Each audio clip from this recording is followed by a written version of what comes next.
Ayat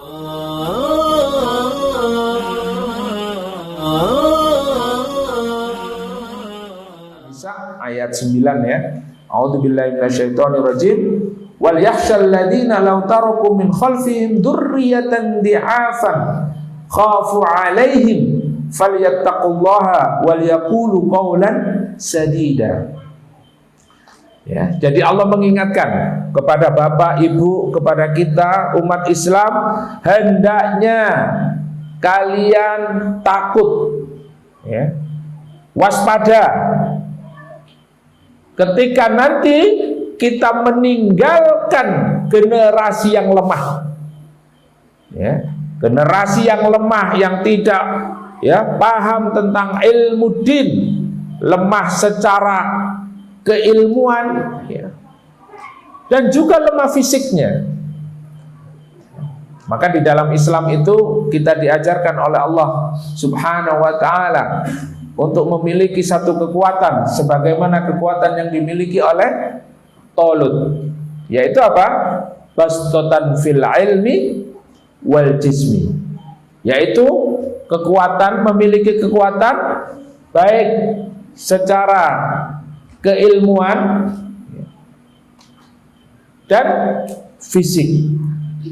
Jadi kita memiliki satu generasi yang kuat, bastotan fil ilmi wal jism, tidak mudah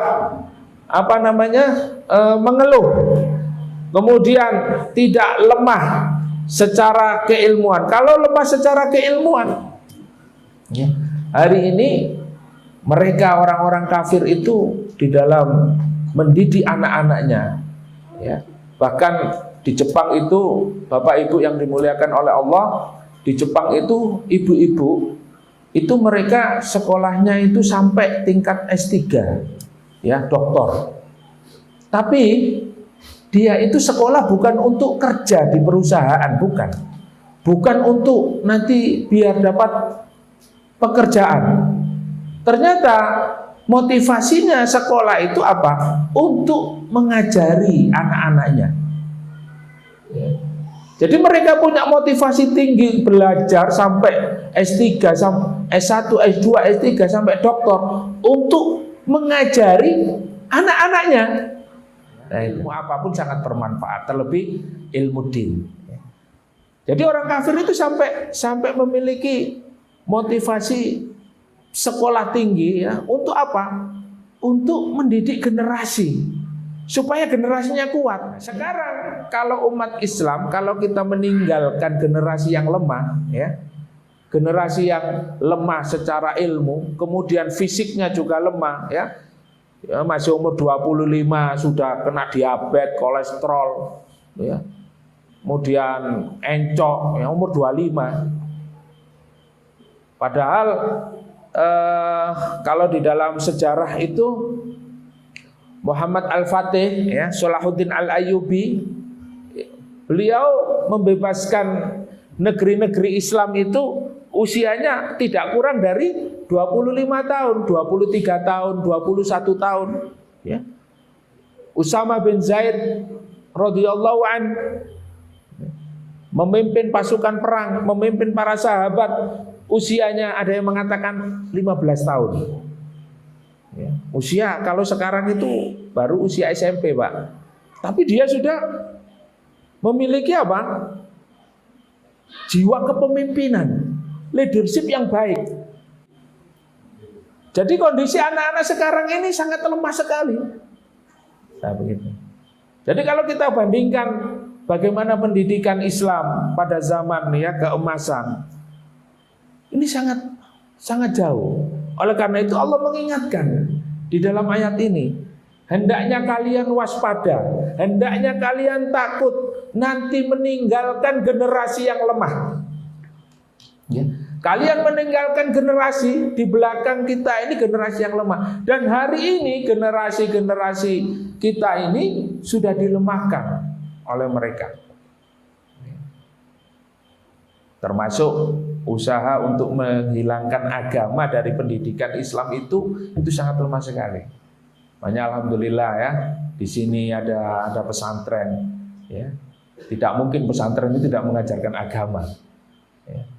Jelas ini adalah satu upaya untuk menjaga, ya, menjaga keberadaan Islam ini. Dan ini tanggung jawab kita, termasuk dari para masyayikhuhum. Yuharriduna 'alal ilmi wal Qur'an, dan kembali kepada Al-Qur'an. Di dalam satu hadis, ya, innallaha yarfa'u qauman bihadzal kitab wa yadha'u akharin. Sesungguhnya Allah Subhanahu wa taala mengangkat satu kaum dengan Al-Qur'an, dan Allah Subhanahu wa taala menghinakan satu kaum dengan meninggalkan Al-Qur'an, ya. Jadi kalau orang Islam itu sudah tidak lagi bersama Al-Qur'an, sudah tidak lagi belajar Al-Qur'an, sudah malas membacanya, menghafalnya, mempelajarinya, maka Allah Subhanahu wa taala akan sangat mungkin menghinakan umat Islam hari ini dengan meninggalkan Al-Qur'an. Tetapi Allah Subhanahu wa taala akan mengangkat satu umat dengan menjadikan Al-Qur'an sebagai sistem di dalam kehidupannya. Makanya kita mendidik anak-anak ini, akhlaknya itu adalah akhlak Al-Qur'an. Oleh karena itu, Bapak Ibu yang dimuliakan oleh Allah Subhanahu wa taala, marilah kita bersama-sama mengajak keluarga kita, anak-anak kita, memotivasi seluruh, ya, keluarga kita, kawan kita, sahabat kita, tetangga kita untuk amar ma'ruf nahi mungkar. Kemudian mengajak untuk ke majelis ilmu, thalabul ilmi, dan belajar Al-Qur'an.